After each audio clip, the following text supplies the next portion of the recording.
Story time audio ബുക്സിലേക്ക് എല്ലാവർക്കും സ്വാഗതം. CV നിർമ്മലയുടെ സായുജ്യം, അദ്ധ്യായം 27. അമ്മിണി തിരിച്ചെത്തി. നാട്ടുവിശേഷങ്ങളൊക്കെ വിമലയോട് വിശദീകരിച്ച് പറഞ്ഞു. വിമല തൻ്റെ വിശേഷങ്ങളും വിവരിച്ച് കേൾപ്പിച്ചു. ലൈറ്റ് അണച്ച് കിടന്നാണ് സംഭാഷണം. ഒരേ മുറിയുടെ 2 ഭിത്തികളോട് ചേർത്തിട്ട കട്ടിൽ. പരസ്പരം കാണാൻ വയ്യ, എന്നാലും സംസാരിക്കുമ്പോൾ ആളെ കാണാമെന്ന് തോന്നും. വിമല ബീച്ചിൽ വെച്ച് പ്രതാപനെ കണ്ട കാര്യം പറഞ്ഞു. അയാൾ വിവാഹാഭ്യർത്ഥന നടത്തിയത് അതേപടി പറഞ്ഞു കേൾപ്പിച്ചു. എന്നിട്ട് നീ എന്തു പറഞ്ഞു? അമ്മിണിയുടെ ചോദ്യം. എനിക്കൊന്നും പറയാനില്ലായിരുന്നു എന്നതാ സത്യം. ചുമ്മാ മൂളാൻ മേലായിരുന്നോ? പ്രതാപൻ എന്താ കുറവ്? നല്ല ജോലി, നല്ല ശമ്പളം. കേട്ടിടത്തോളം ജീവിതത്തെ സംബന്ധിച്ച് അയാളുടെ വിശ്വാസ പ്രമാണം നേരെ വാ നേരെ പോ എന്നതാണ്. അങ്ങനത്തെവരെ വിശ്വസിക്കാൻ വിമലേ. അവരൊരിക്കലും വാക്കുതീർപ്പ് മാറ്റുകയില്ല. ഞാൻ അയാളെ പ്രേമിക്കാൻ പോകണമെന്നാണോ അമ്മിണി പറയുന്നത്? എന്നൊന്നും ഞാൻ പറയുകയില്ല. ഇനി കാണുമ്പം നീ അയാളോട് പറ, ഒന്നിച്ച് ജീവിക്കാൻ പൂതിയാണെങ്കിൽ അടുത്ത അവധിക്ക് നാട്ടിൽ പോകുമ്പം ഒരു താലിച്ചരട് വാങ്ങിച്ചോണ്ട് നിൻ്റെ വീട്ടിലോട്ട് വരാൻ. വിമല ഒന്നും മിണ്ടിയില്ല. ഗോപികൃഷ്ണനെ ഓർത്തു. ഇന്നോ കണ്ട പാഴ്ക്കിനാവ്, ഏകാന്തമായ സ്റ്റേഡിയത്തിന് മധ്യത്തിലൂടെ സ്നേഹശൂന്യതയുടെ അനന്തതയിലേക്ക് തനിച്ച് നടന്നു പോകുന്ന രൂപം. കാലം എത്ര കഴിഞ്ഞു? അങ്ങനെ തോന്നുകയാണ്. ഗോപികൃഷ്ണന് കുട്ടികൾ ജനിച്ചിട്ടുണ്ടാവും. താനല്ലാതെ വേറെ ആരും ഈ ജന്മം ഗോപികൃഷ്ണൻ്റെ കുഞ്ഞുങ്ങളെ പ്രസവിക്കില്ലെന്ന് വീറും വാശിയും പറഞ്ഞ നാളുകൾ. ഇന്നത് പോഷകമായിട്ടേ തോന്നുള്ളൂ. ആദ്യ പ്രേമത്തിൻ്റെ ചൂടും ചൂരും, ആവേശഭരിതമായ ആത്മാർത്ഥതയും ആദർശപുഷ്ടിയുള്ള സങ്കല്പങ്ങളും. ജീവിതം ഓരോ ഘട്ടങ്ങളിലൂടെ കടന്നു പോകുന്നു. തിരിഞ്ഞു നോക്കുമ്പോൾ ചെയ്തതെല്ലാം ബാലിശം, ചെയ്യാനിരിക്കുന്നതോ മഹത്തരവും. മരണത്തിന് തൊട്ടു മുമ്പും ഇങ്ങനെയാവാം. പ്രതാപന് എന്താണൊരു മറുപടി നൽകേണ്ടത്? ചിന്തകൾ ചുറ്റിത്തിരിഞ്ഞ് അവിടെ തന്നെ നിന്നു. പ്രതാപൻ അഭികാമ്യനാണ്. ഒരു ഭാര്യയും അമ്മയുമാവുകയെന്നത് തൻ്റെ ജന്മാഭിലാഷവും. അതിനൊരു ഭർത്താവ് കൂടിയേ തീരൂ. പ്രതാപനല്ലെങ്കിൽ മറ്റൊരാൾ. എങ്കിൽ പിന്നെ എന്തുകൊണ്ട് പ്രതാപനായിക്കൂടാ? അത്രയും ചിന്തിച്ചപ്പോഴേക്കും വിമലയ്ക്ക് കുറച്ചിൽ തോന്നി. അവൾ മറ്റു വിഷയങ്ങളിലേക്ക് മനസ്സിനെ തിരിച്ചിട്ടു. പിന്നീട് അവൾ പ്രതാപനെ ഏതാനും ആഴ്ചകൾക്ക് ശേഷമാണ് കണ്ടത്. അത് കരുതിക്കൂട്ടിയുള്ള ഒരു കൂടിക്കാഴ്ചയായിരുന്നു. ഒരു ദിവസം പ്രമീള വിമലയ്ക്ക് ഫോൺ ചെയ്തു വെള്ളിയാഴ്ച വീട്ടിലേക്ക് വരണമെന്ന് പറഞ്ഞു. എന്താ വിശേഷം ചേച്ചി? വിമല തിരക്കി. വിശേഷം വന്നിട്ട് പറയാം. അമ്മിണിയെ കൂടി കൂട്ടിക്കോ, നിൻ്റെ ബോഡി ഗാർഡല്ലേ. വിമല അമ്മിണിയോട് കാര്യം പറഞ്ഞു. അമ്മിണി എതിർപ്പൊന്നും പ്രകടിപ്പിച്ചില്ല. വെള്ളിയാഴ്ച ദിവസം 2 പേരും കൂടി കൃഷ്ണദാസിൻ്റെ വീട്ടിലിട്ട് പോയി. അവിടെ കൃഷ്ണദാസും പ്രമീളയും അവരെ കാത്തിരിപ്പുണ്ടായിരുന്നു. അവർ അമ്മിണിയെയും വിമലയും സ്വീകരിച്ചിരുത്തി. ഇന്നുച്ചയ്ക്ക് ലഞ്ച് ഇവിടെ, പ്രമീള മുൻകൂട്ടി അറിയിച്ചു. എന്താ വിശേഷം? ഒരാളുടെ പിറന്നാൾ. ആരുടെ? ആളെത്തിയിട്ടില്ല. ആരാ കക്ഷി? പ്രതാപൻ. എന്തെന്നറിയാതെ വിമലയുടെ മുഖം ചുവന്നു. പ്രതാപൻ്റെ പിറന്നാൾ എന്താ ഇവിടെ വെച്ച്? അതോ ദാസേട്ടനൊപ്പിച്ച പണിയാ. അവർ തമ്മിൽ എവിടെയോ വെച്ച് കണ്ടു. സംഭാഷണത്തിനിടയിൽ എങ്ങനെയോ പിറന്നാളും കടന്നുകൂടി. മൂപ്പരുടനെ പ്രതാപനെ ഇങ്ങോട്ട് ക്ഷണിച്ചു, ഇവിടെ വെച്ച് പിറന്നാൾ ആഘോഷിക്കാമെന്ന്. അതിന് ഞങ്ങളെ എന്തിനാ വിളിച്ചത്? അമ്മിണി ചോദിച്ചു. അത് പ്രതാപൻ പറഞ്ഞിട്ട്. പ്രതാപന് നിങ്ങളെ 2 പേരെയും വലിയ കാര്യമാണ്. നിങ്ങളുടെ കാര്യം എപ്പോഴും പറയും. അയാൾ ഏറ്റവും അടുപ്പമുള്ള നിങ്ങൾ കൂടി പിറന്നാൾ ആഘോഷത്തിന് വേണമെന്ന് ആളൊറ്റ ശാഠ്യം. ഇതൊരു ഗൂഢാലോചനയല്ലേ? എന്നെ ഇതിനിടയ്ക്ക് എന്തിനു പിടിച്ചിട്ടു? കൃഷ്ണദാസിൻ്റെ മുഖത്തൊരു ചമ്മൽ. അപ്പോഴേക്കും പ്രതാപൻ്റെ സ്കൂട്ടറിൻ്റെ ശബ്ദം കേട്ടു. പ്രതാപൻ കൂടി വന്നതോടെ സംഭാഷണം മറ്റു വിഷയങ്ങളിലേക്ക് തിരിഞ്ഞു. ഉച്ചയോട് കഴിഞ്ഞ് വിശ്രമിച്ചുകൊണ്ടിരുന്ന സമയത്ത് പ്രമീളയാണ് പ്രധാന വിഷയം എടുത്തിട്ടത്. നിങ്ങളുടെ വിവാഹാലോചനയൊക്കെ ഏതറ്റമായി? പ്രതാപനെയും വിമലയെയും മാറി മാറി നോക്കിക്കൊണ്ടാണ് ചോദ്യം. വിമലയുടെ മുഖം ചുവന്നു തൊടുത്തു. ഈ പ്രതിസന്ധിയിൽ നിന്ന് രക്ഷിക്കണമേ എന്ന അർത്ഥത്തിൽ അമ്മിണിയെ നോക്കി. പ്രതാപന് കൂസലൊന്നും കണ്ടില്ല. ഞാൻ വിമലയോട് നേരിട്ട് കാര്യം പറഞ്ഞു. മറുപടി കിട്ടിയിട്ട് വേണം പുരോഗമിക്കാൻ. വിമല എന്താ മറുപടി കൊടുക്കാത്തത്? പ്രമീള ചോദിച്ചു. തീരുമാനമാകാത്തതുകൊണ്ട്. ഇതിൽ നാണിക്കാനും ചൂളാനും ഒന്നുമില്ല. നമുക്ക് കാര്യങ്ങൾ തുറന്ന് സംസാരിക്കാം. ഇഷ്ടമല്ലാത്തത് ഇഷ്ടമല്ലെന്നും ഇഷ്ടമായത് ഇഷ്ടമാണെന്നും പറയുന്നതിൽ നിന്ന് തുടങ്ങാം, കൃഷ്ണദാസ് പറഞ്ഞു. എൻ്റെ കാര്യം ആദ്യം പറയാം, പ്രതാപൻ ആരംഭിച്ചു. 3-4 വർഷം മുമ്പ് ഞാനൊരു പെണ്ണിനെ കണ്ടിഷ്ടപ്പെട്ടു. അവളെ കൂടെ വിളിക്കാനുള്ള ഒരുക്കങ്ങൾക്ക് 4 വർഷമെടുത്തു. ഇപ്പോൾ ഏറെക്കുറെ ഞാൻ ഒരുങ്ങിക്കഴിഞ്ഞു. ഇനി അങ്ങോട്ട് തിടുക്കമാണ്. എങ്കിലും എന്നെ നിരാശനാക്കണ്ട എന്ന് കരുതി വിമല ഇതിന് സമ്മതിക്കണ്ട. 4 വർഷം കാത്തൊരുങ്ങിയെന്ന് പറഞ്ഞത് 100% വിമലയെ പ്രതീക്ഷിച്ചില്ല. നേരിയൊരു പ്രതീക്ഷ, വിമലയല്ലെങ്കിൽ വേറൊരാൾ. എന്തായാലും വിമല നിമിത്തം. വിമലയെയും അമ്മിണിയെയും നോക്കിയിട്ട് പ്രതാപൻ തുടർന്നു. കുറേ കെട്ടും കുരുക്കും ഏച്ചുകെട്ടുമൊക്കെ ഉണ്ടായിരുന്നു. അതൊക്കെ തീർക്കാനെടുത്ത കാലയളവാണ് 4 വർഷം. ഗൾഫ് രാജ്യങ്ങളിൽ നിന്ന് ജോലിയെടുക്കുന്നവർക്കെല്ലാം തന്നെ കാണുമല്ലോ കടങ്ങളും ബാധ്യതകളും ധാരാളം. 100 അംഗങ്ങളുള്ള കുടുംബമാണെങ്കിലും അവരെയെല്ലാം പോറ്റാനുള്ള വരുമാനം ഒരുത്തനുണ്ടാക്കി കഴിഞ്ഞാൽ ബാക്കി 99-നും അയാളെ മാത്രം ആശ്രയിച്ച് ജീവിതം ക്രമപ്പെടുത്താൻ തുടങ്ങും. സകലരും തന്നെത്താൻ നിസ്സഹായത്വം പ്രഖ്യാപിക്കുകയാണ് പിന്നെ. അതുപോലെ ചിലതൊക്കെ തൻ്റെ കാര്യത്തിലുമുണ്ടായി. എല്ലാം പരിഹരിച്ചുവെന്നല്ല, എങ്കിലും നീ വേല ചെയ്തുണ്ടാക്കുന്ന പണം ഞങ്ങൾക്ക് അവകാശപ്പെട്ടത് എന്ന് പറഞ്ഞ് പിടിച്ചു പറിക്കാൻ ആരും ഇനി വരില്ല. ഒരു കുടുംബം പോറ്റാം, കുഞ്ഞുങ്ങളുണ്ടായാൽ അവർക്ക് വേണ്ടി വല്ലതും മിച്ചം വയ്ക്കുകയും ചെയ്യാം. അതാണെൻ്റെ സ്ഥിതി, അയാൾ അവസാനിപ്പിച്ചു. പക്ഷേ വിമലയുടെ കെട്ടുപാടുകൾ ഇനിയും തീർന്നിട്ടില്ല. വീട്ടുകാർക്ക് അവൾ ഇന്നും കാമധേനുവാണ്. കറവ് നിർത്താൻ അവർ തയ്യാറായില്ലെന്ന് ചുരുക്കം. അമ്മിണി പറഞ്ഞു. കല്യാണത്തിനത് തടസ്സമാകുമോ? നമുക്കൊരു ടൈം ടേബിൾ വയ്ക്കാം.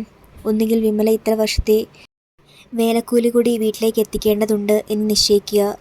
അത് എത്ര വർഷമാണോ അത്രയും വർഷത്തെ സമ്പാദ്യം വീട്ടിൽ കൊടുത്തു കൊള്ളട്ടെ. അതല്ലെങ്കിൽ വീട്ടിലേക്ക് കൊടുക്കേണ്ട ഒരു തുകയെ നിശ്ചയിക്കുക. ആ തുക കൊടുത്തു തീർക്കാൻ ഞാൻ സഹായിക്കാം. അങ്ങനെ പരിഹരിക്കാവുന്നതല്ലേ ഉള്ളൂ പ്രശ്നങ്ങൾ.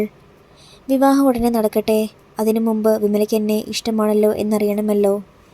ഇഷ്ടക്കേടുണ്ടെങ്കിൽ തുറന്നു പറഞ്ഞേക്കൂ വിമലെ, ഒട്ടും മടിക്കണ്ട, അമ്മിണി പ്രോത്സാഹിപ്പിച്ചു. വിമല അല്പം ഒന്ന് പരുകി. ഇഷ്ടക്കേടൊന്നുമില്ല എന്നുവെച്ചാൽ? കൃഷ്ണദാസിന് തൃപ്തികരമായില്ല. എന്നുവെച്ചാൽ എന്തെങ്കിലും എനിക്കൊരു ഭർത്താവ് ഉണ്ടായേ തീരൂ. അത് പ്രതാപനാകുന്നതുകൊണ്ട് ഒരു വിരോധവുമില്ല എന്ന്. അടിസ്ഥാന പ്രശ്നം പരിഹരിക്കപ്പെട്ടല്ലോ. ഇനി അടുത്ത വിഷയത്തിലേക്ക് കടക്കാം, അമ്മിണി പറഞ്ഞു. എൻ്റെ കുടുംബത്തോടുള്ള ഉത്തരവാദിത്തങ്ങൾ സാമ്പത്തിക ഉത്തരവാദിത്തങ്ങളല്ലേ? അതുമാത്രമല്ല, സാമ്പത്തിക കടപ്പാടുകൾ ഞാൻ മുമ്പേ പറഞ്ഞ് ടൈം ടേബിൾ അനുസരിച്ച് നിർവഹിക്കാം. മറ്റുത്തരവാദിത്തങ്ങൾ വിവാഹം കഴിഞ്ഞാലും തീർക്കാവുന്നതല്ലേ ഉള്ളൂ. രണ്ടിനും വിവാഹം ഒരു തടസ്സമല്ലല്ലോ. അത് ശരിയാണ്. വിമലയുടെ ചേച്ചിമാരാരും വിവാഹം കഴിക്കാതെ നിൽക്കുന്നില്ലല്ലോ. ഒരു അനുജത്തിയുടെ വിവാഹം കഴിയുകയും ചെയ്തു, പ്രമീള പറഞ്ഞു. എന്നാലും അല്പം സാവകാശം വേണം, വിമല അറിയിച്ചു. വിമലയ്ക്ക് വേണ്ടിടത്തോളം സാവകാശം എടുത്തോളൂ. എനിക്കൊരു വാക്ക് തന്നാൽ മതി. അവിടെ മുതൽ എൻ്റെ മനസ്സിലെങ്കിലും വിമല എനിക്ക് ഭാര്യയായിരിക്കും. അടുത്ത അവധിക്ക് നാട്ടിൽ പോകുമ്പോൾ വീട്ടിലെല്ലാവരോടും പറയണം. വീട്ടുകാർ തമ്മിൽ ആലോചിക്കണം. അതിനൊക്കെയുള്ള സാവകാശം മതി. അത്രയുള്ളോ? എന്ന സംഗതി നിസ്സാരം. ഇനി മറ്റേ ടൈം ടേബിൾ എങ്ങനെ വേണമെന്ന് തീരുമാനിച്ചാൽ മതി, പ്രമീള പറഞ്ഞു. ഇപ്പോൾ നമ്മളെല്ലാവരും തന്നെ വിമലയ്ക്ക് വേണ്ടപ്പെട്ടവരാണല്ലോ. അതെങ്ങനെ വേണമെന്ന് നമുക്ക് കൂട്ടായി ചർച്ച ചെയ്യാം. ചർച്ച തുടങ്ങി. അനിലിൻ്റെ വിവാഹത്തിനും അജയൻ്റെ പഠിപ്പിനും മാതാപിതാക്കളുടെ സുരക്ഷിതത്തിനും വേണ്ടി വന്നേക്കാവുന്ന ഒരു തുകയോ അതുണ്ടാക്കാനുള്ള കാലാവധിയോ ആണ് വിമല നിശ്ചയിച്ചത്. അതിങ്ങനെ അംഗീകരിക്കപ്പെട്ടു. വിമലയുടെ 3 വർഷത്തെ അധ്വാന ഫലം കൂടി വീട്ടിലേക്ക് നൽകുക, അല്ലെങ്കിൽ 2 ലക്ഷം രൂപ. 3 വർഷത്തേക്ക് വിമലയുടെ വരുമാനത്തെക്കുറിച്ച് താൻ ഓർക്കുക പോലുമില്ലെന്ന് പ്രതാപൻ പറഞ്ഞു. വിമലയുടെ ഇഷ്ടം പോലെ അത് കൈകാര്യം ചെയ്തു കൊള്ളട്ടെ. അങ്ങനെ അതും തീരുമാനമായി. ചുരുക്കത്തിൽ വിവാഹ നിശ്ചയം നടന്നു, പ്രമീള സന്തോഷത്തോടെ പറഞ്ഞു. ചുരുക്കത്തിൽ മാത്രമല്ല, സൂത്രത്തിലും, അമ്മിയുടെ കമൻറ്റ്. പ്രതാപൻ്റെ മുഖം സന്തോഷഭരിതമായിരുന്നു. വിമല പരവശയായി കാണപ്പെട്ടു. അദ്ധ്യായം 28. രാത്രിയിൽ ഉറങ്ങാൻ കിടക്കെ അമ്മിണി ചോദിച്ചു. ഓർക്കാപ്പുറത്തൊരു കല്യാണ നിശ്ചയം അല്ലേ? നിനക്കെന്താ സന്തോഷമില്ലാത്ത പോലെ? ആരെങ്കിലും പേടിക്കുന്നുണ്ടോ? വേണ്ടായിരുന്നു എന്ന് തോന്നുന്നുണ്ടോ? എനിക്കറിയില്ല അമ്മിണി, എനിക്കൊന്ന് പൊട്ടിക്കരയാനാണ് തോന്നുന്നത്. എന്തിനെന്നറിഞ്ഞുകൂടാ. കഴിഞ്ഞതൊന്നും എനിക്ക് വിശ്വസിക്കാൻ കഴിയുന്നില്ല. ഞാൻ വിവാഹിതയാകാൻ തീരുമാനിച്ചില്ലേ? ഭാര്യയായിക്കൊള്ളണമെന്ന് ഒരു ചെറുപ്പക്കാരന് വാക്കുകൊടുത്തില്ലേ? എല്ലാം ഇങ്ങനെ സംഭവിച്ചു. ഒന്നും മുൻകൂട്ടി തീരുമാനിച്ചതല്ലല്ലോ. ഞാൻ അവിവേകമാണോ കാണിച്ചത്? ഇത്ര പെട്ടെന്ന് ഞാൻ വഴങ്ങണമായിരുന്നോ? മനസ്സാ ഞാനതിന് തയ്യാറാണോ? ഒന്നും എനിക്ക് അറിഞ്ഞുകൂടാ, ഒന്നും. വിമലയുടെ സ്വരം നനഞ്ഞു വിറയായിരുന്നു. ഒക്കെ നിൻ്റെ കൊച്ചു കൊച്ചു പേടികളാ, വെറും പേടി. ആവൂ, ഈശ്വരനറിയാം എന്തൊക്കെ സംഭവിക്കുമെന്ന്. തീരുമാനിച്ചതെല്ലാം നടപ്പാകുമോ? എനിക്കൊട്ടും സന്തോഷം തോന്നുന്നില്ല. വേണ്ടായിരുന്നെന്നൊക്കെ തോന്നുന്നില്ല. പ്രതാപനെ നിനക്കിഷ്ടമല്ലേ? പ്രതാപൻ എന്താ ഒരു കുറവ്? ഒരു പക്ഷേ എനിക്ക് കിട്ടാവുന്ന ഏറ്റവും നല്ല ഭർത്താവായിരിക്കും. എനിക്കും ഒരാശങ്കയുണ്ട് വിമലേ. നമ്മളങ്ങനെയെല്ലാം തീരുമാനിച്ചു. പക്ഷെ നിന്റെ വീട്ടുകാർ എതിർത്താലോ? ഇടുകുടുക്കിയെ ചോറും കറിയും എന്ന് പറയാൻ അവർക്ക് നീയല്ലേ ഉള്ളൂ. കുടുക്കിയെ കൈവിട്ട് കളയാൻ ആരെങ്കിലും ആഗ്രഹിക്കുമോ? കുറഞ്ഞത് 6-7 വർഷമെങ്കിലും നീ ഇങ്ങനെ തുടരണമെന്നാണ് അവർ ആഗ്രഹിക്കുന്നതെങ്കിൽ? വിമല വീണ്ടും പാരവശ്യത്തിലാണ്ടു. വിവാഹം തീരുമാനിക്കപ്പെട്ടു. എങ്ങനെയോ അത് സംഭവിച്ചു. വിമല ഓർത്തു. പ്രതാപനോട് ഉള്ളിൽ താല്പര്യമുണ്ടായിരുന്നോ? ആർക്കറിയാം. മനസ്സല്ലേ. വെറുപ്പില്ലായിരുന്നു. പ്രതാപനെ തിരസ്കരിച്ചാൽ നഷ്ടബോധം തോന്നുമായിരുന്നോ? നിശ്ചയിക്കാൻ വയ്യ. ഒട്ടും വിചാരിക്കാതെ ഇങ്ങനെയെല്ലാം വന്നു ചേർന്നു. വാക്കും കൊടുത്തു. ഇനി അതിൽ നിന്ന് മാറ്റമില്ല. മനസ്സേ, മാറ്റമില്ല, മാറ്റമില്ല. സ്വയം അത് അടിച്ചേൽപ്പിക്കുകയാണ് വേണ്ടത്. എന്നാലേ ആശങ്കകളെ തട്ടിമാറ്റാൻ കഴിയൂ. വീട്ടുകാർ എതിർക്കുമോ? എതിർത്താൽ എന്തു ചെയ്യണം?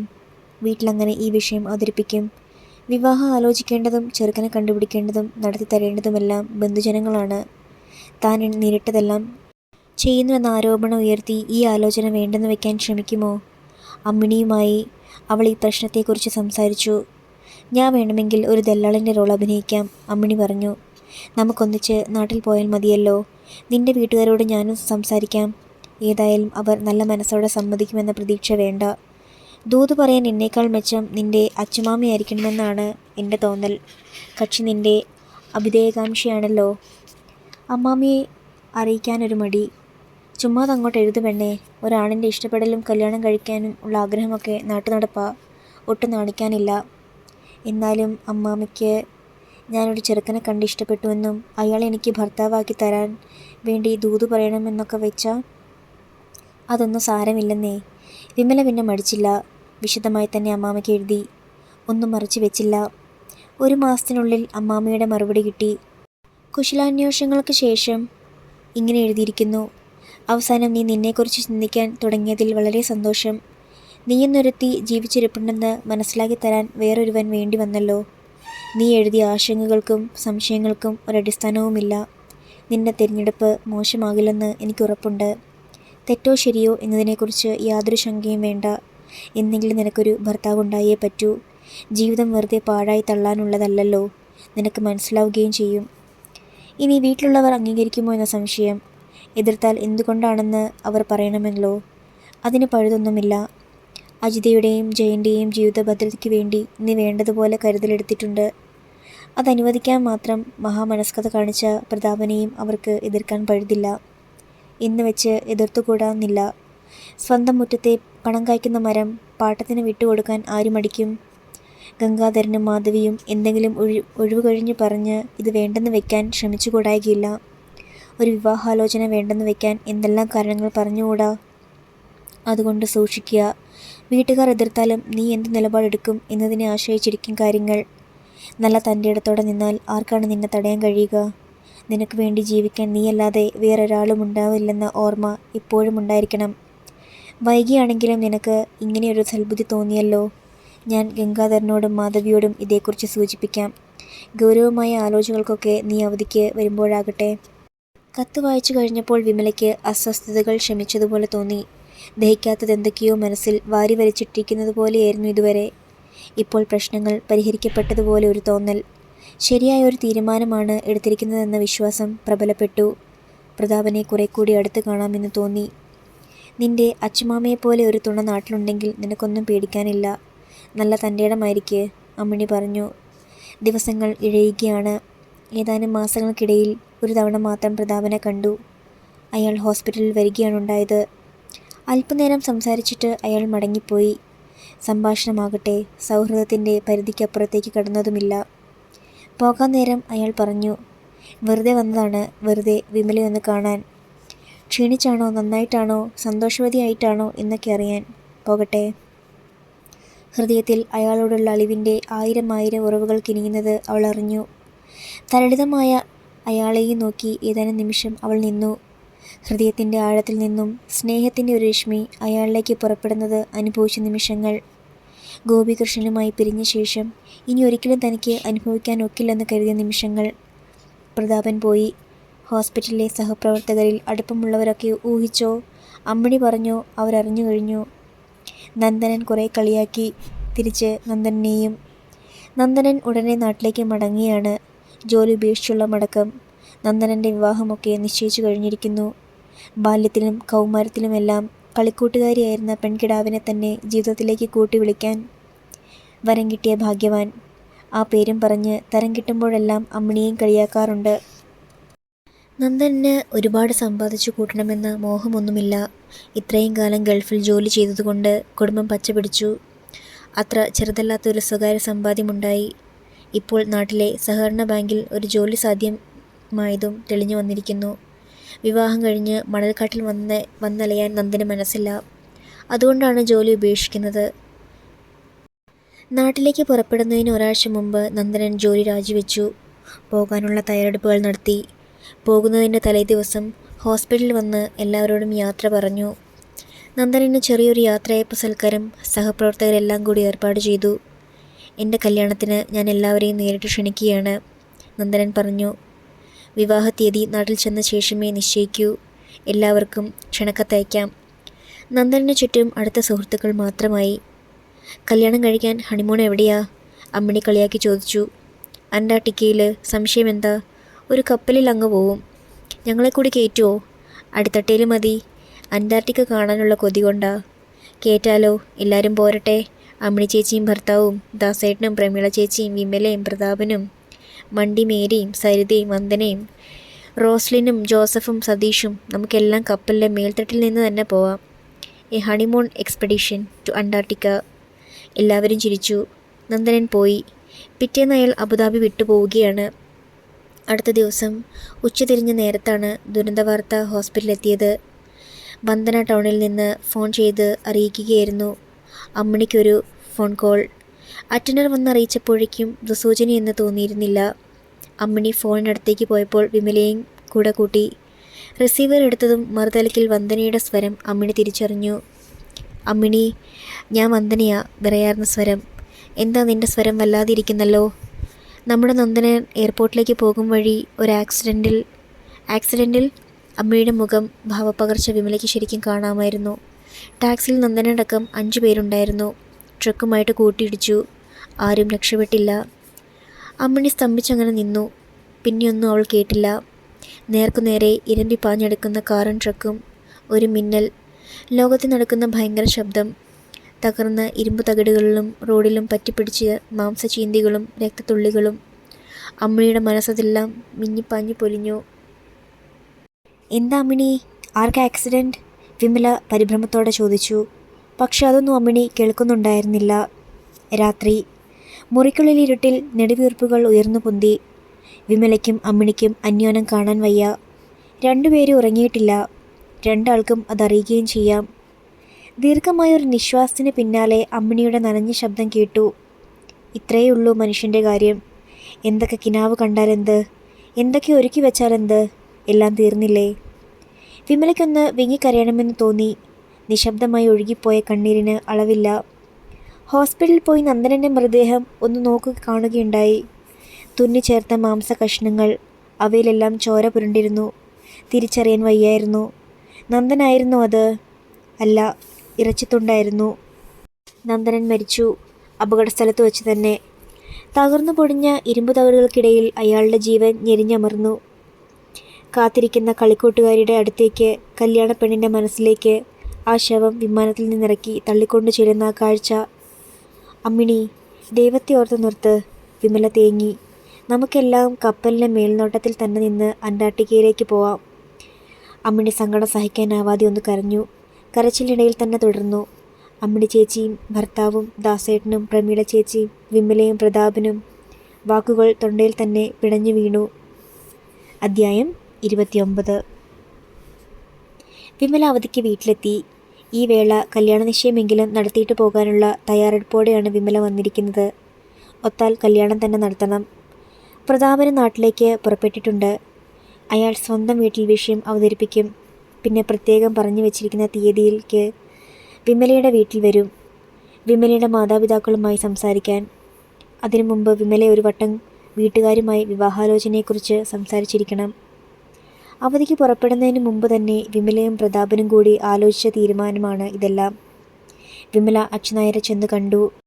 അമ്മാമ്മയ്ക്ക് ഞാനൊരു കൂട്ടം എഴുതിയിരുന്നല്ലോ, വിമല മടിച്ചു പറഞ്ഞു. ഞാൻ അതേപ്പറ്റി ഗംഗാധരനോടും മാധവിയോടും ഒന്ന് സൂചിപ്പിച്ചു. അവർ വല്ലതും പറഞ്ഞോ? ഗംഗാധരൻ നായർ ഒന്നും പറഞ്ഞില്ല.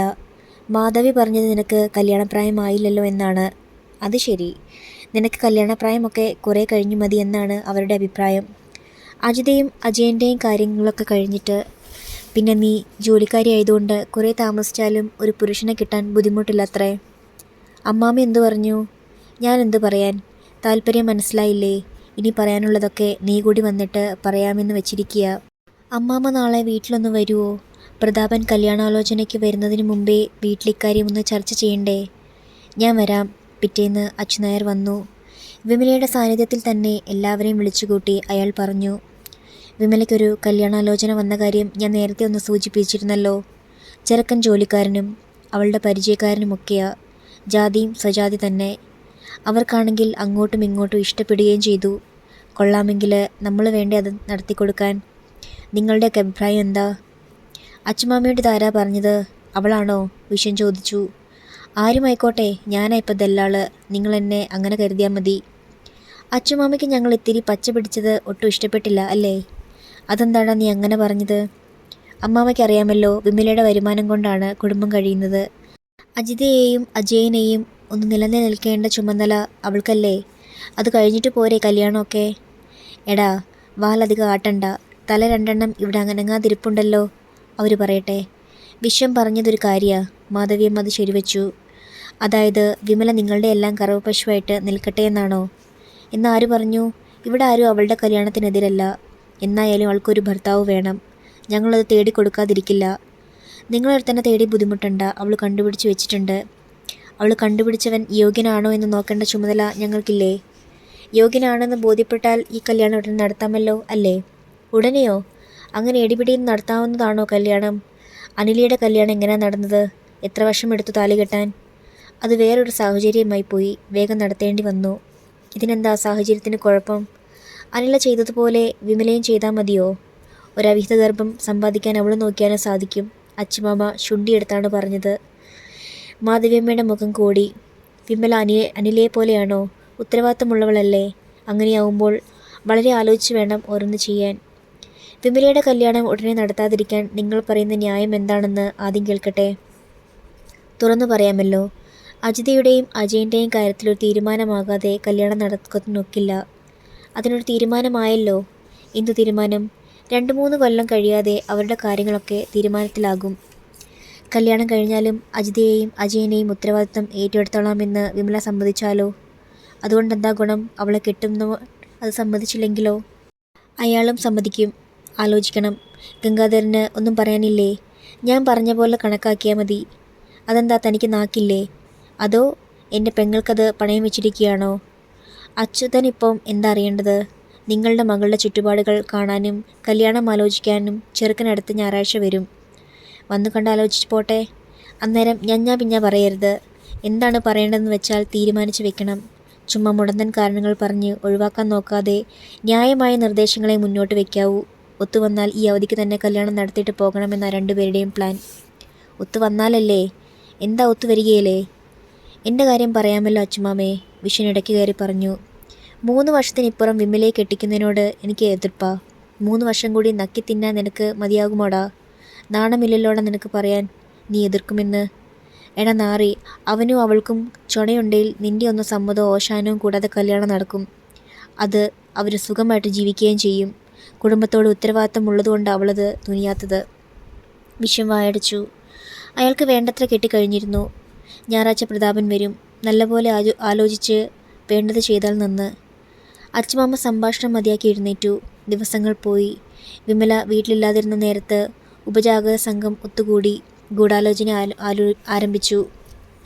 മറ്റവൻ വരുമ്പം എന്താ പറയേണ്ടത്? തീരുമാനം എടുക്കണം, വിശ്വം പറഞ്ഞു. എന്തെല്ലാം പറയാം? ചെറുക്കൻ കൊള്ളില്ലെന്നോ ജാതകപ്പൊരുത്തമില്ലെന്നോ വിശ്വൻ്റെ ഭാര്യ അഭിപ്രായപ്പെട്ടു. അതുകൊണ്ട് ഫലമില്ല. 2 പേരും ഇഷ്ടപ്പെട്ട സ്ഥിതിക്ക് അവരത് നടത്തും. എങ്ങനെയും നീട്ടിക്കൊണ്ടു പോകാനാ നോക്കേണ്ടത്, അനില പറഞ്ഞു. അതെ, കല്യാണം കഴിഞ്ഞാൽ നമ്മുടെ കാര്യം അവതാളത്തിലാവും. ഒരു 3 വർഷമെങ്കിലും നീട്ടിക്കൊണ്ടു പോകാൻ സമ്മതിപ്പിക്കണം, ഗംഗാധരൻ പറഞ്ഞു. അത് ഞാൻ ഏറ്റു. മാധവിയമ്മ ഏറ്റു. ഞായറാഴ്ച പ്രതാപനെത്തി. കൂടെ അയാളുടെ അച്ഛനും അനുജനുമുണ്ട്. ഉപചാരങ്ങളെല്ലാം കഴിഞ്ഞു. മുൻവശത്തെ തളത്തിൽ എല്ലാവരും ഒന്നിച്ചുകൂടി. പ്രതാപൻ നേരെ വിഷയത്തിലേക്ക് കടന്നു. ഇവിടുത്തെ വിമലയെ എനിക്കിഷ്ടമാണ്. വിവാഹം കഴിക്കാൻ ആഗ്രഹവുമുണ്ട്. വിമലയ്ക്കും താല്പര്യമാണ്. ഇനി നിങ്ങളുടെ സമ്മതം കൂടി കിട്ടിയാൽ മതി.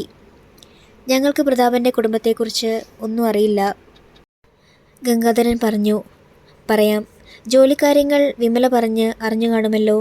അച്ഛനും അമ്മയും ജീവിച്ചിരിപ്പുണ്ട്. സ്വന്തം വീടുണ്ട്. സഹോദരങ്ങൾ വിവാഹിതരായി പല ദിക്കിലേക്ക് പോയി. ഇനി ഞാനേയുള്ളൂ. കൂടുതലറിയാൻ ഒരു ദിവസം എൻ്റെ വീട്ടിലേക്ക് വരൂ. അങ്ങനെയൊക്കെയാണല്ലോ ചടങ്ങുകൾ. ഗംഗാധരനും മാധവിയമ്മയും പരസ്പരം നോക്കി. അങ്ങനെയൊക്കെ ആകാം, മാധവിയമ്മ പറഞ്ഞു. പക്ഷെ കല്യാണം നടത്താൻ ഞങ്ങൾക്കൊരു 3 വർഷത്തെ സാവകാശം വേണം. അതിനെന്തിന് 3 വർഷം? വിമലയ്ക്ക് ഒരനുജനും ഒരനുജത്തിയുമുണ്ട്. അജയനും അജിതയും. അജയൻ്റെ പഠിപ്പ് പൂർത്തിയാക്കണം. അജിതയെ കെട്ടിച്ചയക്കണം. വിമലയുടെ വരുമാനം കൊണ്ട് കുടുംബം പുലരുന്നത്. അതില്ലാതായാൽ ആകെ വലയും. അജിതയെയും അജയൻ്റെയും ഭാവി നശിക്കും. ഞങ്ങളെല്ലാം കഷ്ടത്തിലാവും. ഒരു കാര്യം ചെയ്യാം. അടുത്ത 3 വർഷത്തേക്ക് വിമലയുടെ ശമ്പളം നിങ്ങൾക്ക് തന്നേക്കാം. ഞാനതിൽ കൈയിടുന്നില്ല. എന്താ ഉറപ്പ്? ഞാൻ വാക്കു തരുന്നു. അതൊക്കെ ഇപ്പോൾ പറയും. കല്യാണം കഴിയുമ്പം മട്ടുമാറും. അങ്ങനത്തവനല്ല ഞാൻ. എങ്ങനത്തവനാണെന്ന് ഞങ്ങൾക്കറിയില്ലല്ലോ. വാക്കുകൊണ്ടൊന്നും കാര്യമില്ല. അവനവനെ വിശ്വസിക്കാൻ പറ്റാത്ത കാലമാ. പിന്നെയല്ല അന്യനെ. ഗംഗാധരൻ പറഞ്ഞു. പിന്നെന്ത് ചെയ്യണം? നിങ്ങളുടെ മകളെ കെട്ടാൻ ഞാൻ എൻ്റെ വീടും പുരയിടവും പണയം തരണോ? എന്ന് പറഞ്ഞാൽ 3 വർഷത്തെ സാവകാശം. പ്രതാപന് ശുണ്ടി കയറി. അയാളത് കടിച്ചടക്കി വിമലയെ നോക്കി. അവൾ ചുമരും ചാരി നിൽക്കുകയാണ്. അജിതയെയും അജയൻ്റെയും ഭാവി കാര്യങ്ങൾക്ക് പണം തന്നു കഴിഞ്ഞാൽ എൻ്റെ കല്യാണം നടത്താൻ സാധിക്കുമോ? വിമല എല്ലാവരോടുമായി ചോദിച്ചു. കുടുംബാംഗങ്ങൾ പരസ്പരം നോക്കി. എത്ര രൂപ തരും? മാധവിയമ്മ ഇടപെട്ടു. 1.5 ലക്ഷം രൂപ തരും. 1.5 ലക്ഷമോ? അതുകൊണ്ട് എന്താകാനാ? അജിതയുടെ കല്യാണ ചെലവിന് തുക തികയേയില്ല. ഒരു കാര്യം ചെയ്യ്, 3 ലക്ഷം താ. വിശ്വം പറഞ്ഞു. 1.5 ലക്ഷമേ തരാനൊക്കൂ. ഗൾഫിൽ സ്വർണം വാരി വിൽക്കുന്ന പണിയൊന്നുമല്ല എനിക്ക്, വിമല തീർത്തു പറഞ്ഞു. 3 ലക്ഷം വേണം, അല്ലാതെ നടക്കില്ല. മാധവിയമ്മ വിശ്വനെ പിന്താങ്ങി. ഞാൻ പറഞ്ഞല്ലോ, അതിന് മാറ്റമില്ല. വിമല സ്വരം കടുപ്പിച്ചു. ശരി, 2 ലക്ഷം താ. എന്താ ഇത്? കടിച്ചു പിടിച്ചു നിൽക്കുകയായിരുന്നു. പ്രതാപൻ പൊട്ടിത്തെറിച്ചു. ഇതെന്താ ചന്തലേലമോ? 1.5 ലക്ഷം, 2.5 ലക്ഷം, 3 ലക്ഷം. നാണമില്ലേ നിങ്ങൾക്ക്? ഒരൊറ്റ ചില്ലി തരാതെ വിമലയെ വിവാഹം ചെയ്ത് എൻ്റെ കൂടെ താമസിക്കുന്നതിന് നിങ്ങൾക്ക് കാണണോ? പെട്ടെന്നൊരു സ്തംഭനാവസ്ഥ, നിശബ്ദത. ഞാൻ ഇതുവരെ കരുതിയിരുന്നു എൻ്റെ വീട്ടുകാരാണ് ഏറ്റവും ദുർമോഹികളെന്ന്. മക്കളെ ലേലത്തിൽ വിൽക്കുന്നവരുണ്ടെന്ന് ഇന്നാണ് ബോധ്യപ്പെട്ടത്. ആരും ഒരക്ഷരം ഉരിയാടിയില്ല. ഒന്നും മിണ്ടാതെ മൂകസാക്ഷിയായിരിക്കുകയായിരുന്ന അച്ചുമാമ്മയുടെ ചുണ്ടിലൊരു നനുത്ത പുഞ്ചിരി കളിയാടി. അധ്യായം 30. ഒടുവിൽ 1.5 ലക്ഷത്തിന് കരാർ ഉറപ്പിച്ചു. 2 ലക്ഷം വരെ കൊടുക്കാൻ സമ്മതിക്കാമെന്ന് വിമല മനസ്സാ കരുതിയിരുന്നതാണ്. ഒടുവിലത് മനഃപൂർവ്വം വേണ്ടെന്നാക്കി.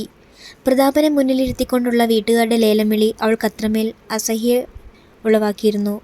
പ്രതാപനോട് വീട്ടുകാർ പെരുമാറിയ രീതിയും അവൾക്കിഷ്ടമായില്ല. പ്രതാപൻ പോകുന്നതിന് മുമ്പ് വിമലയ്ക്ക് അയാളുമായി തനിച്ച് സംസാരിക്കാൻ അവസരം കിട്ടി. അച്ചുമാമ്മയുടെ വീട് കാണിക്കാൻ കൂട്ടിക്കൊണ്ടു പോവുകയായിരുന്നു. അങ്ങോട്ട് നടക്കുന്ന വഴി വിമല ക്ഷമാപണം നടത്തി. പ്രതാപന് വിഷമം തോന്നിക്കാണും. എൻ്റെ വീട്ടുകാരുടെ പെരുമാറ്റത്തിൽ ഒന്നും തോന്നല്ലേ? ഇല്ല വിമലേ, ഇതുപോലൊരു വീട്ടിലെ അംഗമായിരുന്നു ഞാനും. ഓരോ അവധിക്ക് നാട്ടിൽ വരുമ്പോഴും ബന്ധുക്കൾ ഓടിക്കൂടും. എന്നെ കാണാനല്ല, ഞാൻ കൊണ്ടുവരുന്ന പെട്ടികളുടെ എണ്ണം എടുക്കാനും സാധനങ്ങളുടെ വീതം പറ്റാനും. വിമലയ്ക്ക് കേൾക്കണോ? ഒരു വേള ഞാൻ അവധിക്ക് വന്നു മടങ്ങാനൊരുങ്ങുമ്പോൾ എൻ്റെ പാൻറ്റില്ല, ഷർട്ടില്ല, ഞാൻ ഉപയോഗിക്കുന്ന ബ്രീഫ് കേസില്ല. അതെടുത്തവർ എൻ്റെ പാസ്പോർട്ടും വിസയും ഐഡൻറ്റിറ്റി കാർഡും വിമാന ടിക്കറ്റുമൊക്കെ അലമാരയിൽ വെച്ചിട്ട് പോകാൻ കാണിച്ച സൗമനസ്യത്തെ ഞാൻ അഭിനന്ദിച്ചതിന് കണക്കില്ല. ഒരു സ്നേഹിതനിൽ നിന്ന് ഷർട്ടും പാൻറ്റും ഇരുന്ന് വാങ്ങിയിട്ടാണ് അക്കൊല്ലം ഞാൻ ഗൾഫിലേക്ക് മടങ്ങിയത്. എൻ്റെ ഷൂസ് ഊരി വാങ്ങാനും മിച്ചം വരുന്ന ഇന്ത്യൻ കറൻസി കൈപ്പറ്റാനും വേണ്ടി മാത്രം വിമാനത്താവളം വരെ എന്നെ യാത്ര അയക്കാൻ വന്ന ബിരുദന്മാരുണ്ട്. വിമല ഊറി ചിരിച്ചതേയുള്ളൂ. പ്രതാപൻ അന്ന് വൈകുന്നേരത്തോടെ മടങ്ങി. അച്ചുമാമൻ വിമലയോട് പറഞ്ഞു, നിന്റെ പ്രതാപനെ എനിക്കിഷ്ടമായി. അകത്തൊന്ന് പുറത്തൊന്ന് എന്ന രീതിയേ ഇല്ല. എത്രയും വേഗം അയാളോടൊപ്പം കൂടുക. എനിക്കും ആ ചേട്ടനെ ഇഷ്ടമായി, ഷിരഞ്ജിനി പറഞ്ഞു. വീട്ടിൽ വിലാപഗാഥ തുടരുകയായിരുന്നു. ഇപ്പോൾ എല്ലാവർക്കും സുഖിച്ചില്ലേ? ഞാൻ ആദ്യം മുതൽക്കേ പറഞ്ഞതാ ഈ കല്യാണം നടത്താൻ അനുവദിക്കരുതെന്ന്. എന്തായി? 1.5 ലക്ഷം രൂപ തൊട്ടു പുരട്ടാനുണ്ടോ? അത് എനിക്ക് 50,000 എങ്കിലും വേണം. ഞാൻ ആദ്യമേ പറഞ്ഞേക്കാം. വിശ്വൻ പൊട്ടിത്തെറിച്ചു. നിനക്ക് 50,000 ഏത് വകയിൽ? മാധവിയമ്മ ചോദിച്ചു. ഞാൻ വിമലയോട് 1,00,000 ചോദിച്ചിരുന്നു, വീട് നന്നാക്കാനും ബിസിനസ്സിനുമൊക്കെ. ചോദിച്ചെങ്കിൽ അവളത് തരും. തന്നേനെ. നിങ്ങളെല്ലാം കൂടി അത് ഇല്ലാതാക്കിയില്ലേ? 1,00,000 അവളെ ലേലം ചെയ്ത് കൊടുത്തില്ലേ? 10 പൈസ പോലും തരാതെ അവളവൻ്റെ കൂടെ പോയി ജീവിച്ചിരുന്നെങ്കിലോ? പിന്നെ അതൊക്കെ ഒരു ഭീഷണിയല്ലേ നമ്മൾ സമ്മതിക്കാൻ വേണ്ടിയിട്ട്. 1,00,000 കുറഞ്ഞു പോയെന്ന് എല്ലാവർക്കും അഭിപ്രായമുണ്ട്. പലരും മനസ്സിൽ പലതും കണക്ക് കൂട്ടിയിരുന്നു. അതൊക്കെ തെറ്റി. അനിലയ്ക്ക് തൻ്റെ കുഞ്ഞിനെ സ്വർണ്ണാഭരണങ്ങൾ കൊണ്ട് മൂടണമായിരുന്നു. അജയന് ഒരു ബുള്ളറ്റ് വേണമായിരുന്നു. ഗംഗാധരനും മാധവിയമ്മയ്ക്കും ഒരു ജോയിൻ്റ് അക്കൗണ്ടിൽ 1,00,000 രൂപയെങ്കിലും ബാങ്കിൽ നിക്ഷേപിക്കണമായിരുന്നു. വയസ്സുകാലത്തേക്കുള്ള കരുതൽ ധനം. അജിതയ്ക്ക് പഠിപ്പ് പൂർത്തിയാക്കുമ്പോൾ ഒരു ജോലി കിട്ടാൻ വേണ്ടി കോഴ നൽകാൻ 1,00,000 രൂപയെങ്കിലും കരുതി വെക്കണമായിരുന്നു. വിശ്വൻ്റെ മോഹങ്ങൾക്കാണെങ്കിൽ അതിരില്ല. എല്ലാം കഴുത്തേറ്റതുപോലെയായി. വീടിനുള്ളിൽ പിറുപിറുപ്പും പരാതിയും. അച്ഛനെയും അമ്മയെയും മക്കൾ മാറി മാറി കുറ്റപ്പെടുത്തുകയാണ്. എന്നാലും അവൾ ഇങ്ങനെ ചെയ്യുമെന്ന് ആരെങ്കിലും വിചാരിച്ചോ? കുടുംബത്തോട് ഉത്തരവാദിത്തമുള്ളവർ ഇങ്ങനെയാണോ വേണ്ടത്? അഹങ്കാരി. അവൾക്ക് ജോലിയായി, പണമായി. അവൾക്കിപ്പോൾ അച്ഛനമ്മമാരെയും വേണ്ട, കൂടപ്പിറപ്പുകളെയും വേണ്ട. ഇന്നലെ ഒരുത്തൻ പല്ലിളിച്ച് കാണിച്ചപ്പം അവളെല്ലാം മറന്ന് അവൻ്റെ കൂടെ ചാടിപ്പോകാൻ വരെ തയ്യാർ. ഓരോന്നിങ്ങനെയെല്ലാം പാടുപെട്ടി വളർത്തി ഓരോ നിലയിലാക്കി കഴിഞ്ഞാൽ ഇതാണ് അനുഭവം. മാധവിയമ്മ പുലമ്പി. എല്ലാവരുടെയും ഉള്ളിൽ അസ്വസ്ഥത കുമിഞ്ഞുകൂടുകയാണ്. വിമലയോട് ആർക്കും മിണ്ടാട്ടമില്ലാതായി. ഉള്ളിൽ നീരസം വെച്ചുള്ള പെരുമാറ്റവും സംഭാഷണവും. ചെങ്ങലയുടെ ഒരു കണ്ണി വിട്ടുപോയതുപോലുള്ള അകൽച്ച. ഇടയ്ക്ക് മാധവിയമ്മ അജയനോട് കയർത്ത് സംസാരിക്കുന്നത് വിമല കേട്ടു. നിന്നെയൊക്കെ തീറ്റിപ്പോറ്റിയിട്ട് എന്താടാ ഗുണം? വല്ലവളവുമാർ കണ്ണിറക്കി കാണിച്ചാൽ നീയൊക്കെ ഞങ്ങളെ ചവിട്ട് പുറത്താക്കിയിട്ട് അവളെ വിളിച്ചു കയറ്റി പൊറപ്പിക്കുകയല്ലേ? കാലം ഇതല്ലേ, പെറ്റവർക്കും പോറ്റിയവർക്കും അവസാനം കല്ലും കടിയും. എല്ലാവരും ഒരുപോലെയാണെന്ന് നമ്മൾ വിചാരിക്കരുത്. കുടുംബത്തോട് കൂറും നന്ദിയുള്ള മക്കളുണ്ട് അജയൻ്റെ വക. രാത്രിയിൽ അജിത അമ്മയോട് പറയുന്നത് വിമല കേട്ടു. വല്ല നിവർത്തി ഉണ്ടായിരുന്നേൽ ആ നക്കാപ്പിച്ച വേണ്ടെന്ന് വെച്ചേക്കാമായിരുന്നു. 1,00,000 രൂപയുടെ ഔദാര്യം. വിമല അവരുടെ അടുത്തേക്ക് ചെന്നു. ഔദാര്യത്തിന് എന്താടി കുറവ്? ഞാൻ ചേച്ചിയോടൊന്നും പറഞ്ഞില്ല. അജിത മുഖം വീർപ്പിച്ചു. ഞാനും കൂടി കേൾക്കാൻ വേണ്ടിയാണല്ലോ രഹസ്യങ്ങളൊക്കെ ഉറക്കെ പറയുന്നത്. 1,00,000 രൂപ നിനക്കൊക്കെ പുല്ലുപോലെയാണല്ലോ. 1.5 രൂപയുടെ പണിയെടുക്കാൻ ജനിച്ചേപ്പിന്നെ നിനക്ക് സാധിച്ചിട്ടുണ്ടോ? ഇല്ല. അതാണ് ഞങ്ങളുടെ ഗതികേട്. ചാൻസ് കിട്ടിയത് ചേച്ചിക്കായിപ്പോയി. അതുകൊണ്ട് തിന്നതിൻ്റെയും കുടിച്ചതിൻ്റെയും കണക്ക് കേൾക്കേണ്ടി വന്നു. നിങ്ങളെല്ലാം എന്നെ കാണുമ്പോൾ മുഖം വീർപ്പിക്കുന്നുണ്ടല്ലോ. ഞാൻ ചെയ്ത തെറ്റെന്താണെന്ന് പറ. ചാകുന്നതുവരെ പണി ചെയ്ത് നിനക്കൊക്കെ ധാരാളിക്കാൻ വാരിക്കോരി തരണമായിരുന്നോ? എന്നാര് പറഞ്ഞു? സ്വന്തം സുഖം നോക്കാൻ നേരത്ത് കുടുംബത്തെ കൂടി ഓർക്കണമായിരുന്നു. എനിക്ക് ജീവിതത്തിൽ കല്യാണമേ പാടില്ല അല്ലേ? അതിന് ഇതൊരു കല്യാണമാണോ? പിന്നെ ചേച്ചി ഏതോ ഒരുത്തൻ്റെ കൂടെ ജീവിക്കാൻ പോണു. ഗതികേട് കൊണ്ട് ഞങ്ങൾക്കല്ലാതെ സമ്മതം മുളേണ്ടി വന്നു. ഓഹോ, നിനക്ക് വേറൊരു ചേച്ചി കൂടി ഉണ്ടായിരുന്നല്ലോ. അവളെയും കാമുകനെയും നാട്ടുകാർ കൂടി പിടിച്ചപ്പോൾ നിൻ്റെ ഈ നാക്കൊക്കെ എവിടെയായിരുന്നു? ഓ, ഇത് പിന്നെ നാട്ടുകാരും കാണുന്നില്ലല്ലോ. കടലിനക്കരയല്ലേ. അവിടെയുള്ളവർ ഏതായാലും ഇവിടെ വന്ന് പറയുകയുമില്ല. അനില ചേച്ചി എന്തിനു കുറ്റം പറയുന്നു? വിമല ഒന്നും നോക്കിയില്ല. കൈവീശി അജിതയുടെ കരണത്തൊന്നു കൊടുത്തു. അജിത അത് പ്രതീക്ഷിച്ചില്ല. എന്ന് വെച്ചാൽ എന്താടി? ഞാൻ അവിടെ നാട്ടുകാരറിയാതെ വ്യഭിചരിക്കുകയാണെന്നാണോ? വിമല ചീറി. തന്നെ അടികൊണ്ട വാശിക്ക് അജിതയും വിട്ടുകൊടുത്തില്ല. ദേഷ്യം കൊണ്ട് വിമലയ്ക്ക് കണ്ണു കാണാൻ മേലാതായി. അവൾ തലങ്ങും വിലങ്ങും അജിതയെ അടിച്ചു. മാധവിയമ്മ ഇടയ്ക്ക് തടസ്സം പിടിക്കാൻ ശ്രമിച്ചെങ്കിലും ഫലമില്ല. അവളെ തല്ലാതടി മൂദേവി, മാറി നിൽക്കാൻ. മാധവിയമ്മ പിടിച്ചു മാറ്റാൻ ശ്രമിക്കുന്നതിനിടയിൽ ഉറക്കെ വിളിച്ചു കൂവി. അജിയ, ഓടിവാ, ഇവിടെ ഒരുത്തി അജിതയെ തല്ലിക്കൊല്ലുന്നേ. അജിയനും ഗംഗാധരനും ഓടിയെത്തി. അവർ വിമലയെ പിടിച്ചു മാറ്റി. ചേച്ചിക്കെന്താ ഭ്രാന്ത് പിടിച്ചോ? പിടിച്ചടാ. വിമല തിരിഞ്ഞ് അവൻ്റെ ചെകിടത്തൊരെണ്ണം കൊടുത്തു. അജിത തളർന്ന് വീണുപോയിരുന്നു. അവൾ വല്ലാതെ ഭയന്നതാണ് കാരണം. വിമലയെ ചീറ്റപ്പുലിയുടെ ഭാവത്തിൽ മുമ്പൊരിക്കലും അവൾ കണ്ടിട്ടില്ല. അജയൻ വിമലയുടെ കയ്യിൽ കയറി പിടിച്ചു. ചേച്ചി എന്നെ തുടരരുത്. അജയൻ ഭീഷണിപ്പെടുത്തി. തൊട്ടാലോ? അപ്പോഴറിയാം. വിമല കൈ കുതിറിച്ച് ഒരെണ്ണം കൂടി അവൻ്റെ കവിളിൽ തന്നെ പൊട്ടിച്ചു. നീ എന്താടാ വിചാരിച്ചത്? എൻ്റെ കൈക്ക് ജോലി ചെയ്യാൻ മാത്രമേ കരുത്തുള്ളൂ എന്നോ? നീയൊക്കെ 2-3 ദിവസമായിട്ട് പുറപുറത്തോണ്ട് നടക്കുന്നുണ്ടല്ലോ. 1,00,000 എന്ന് കേട്ടിട്ട് നിനക്കൊക്കെ പുച്ഛമല്ലേ?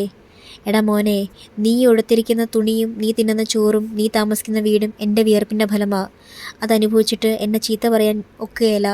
നിനക്ക് നക്കാപ്പിച്ച വേണ്ടെങ്കിൽ ഇറങ്ങിപ്പോക്കോ. നീ എന്തിനാടി അവളെ തല്ലിയത്? ഗംഗാധരൻ ചോദിച്ചു. ഞാൻ ഗൾഫിൽ പോയി വ്യഭിചരിക്കുകയാണെന്ന് അവൾ കണ്ടുപിടിച്ചിരിക്കുന്നു. അതിന് നീ തല്ലുമോ? തല്ലും. സംശയമെന്താ? വൃത്തികെട്ട രീതിയിൽ പെരുമാറിയാൽ എൻ്റെ അച്ഛനാണെങ്കിലും ഞാൻ സമ്മതിച്ചു തരികയില്ല. ഗംഗാധരൻ്റെ വായടഞ്ഞു.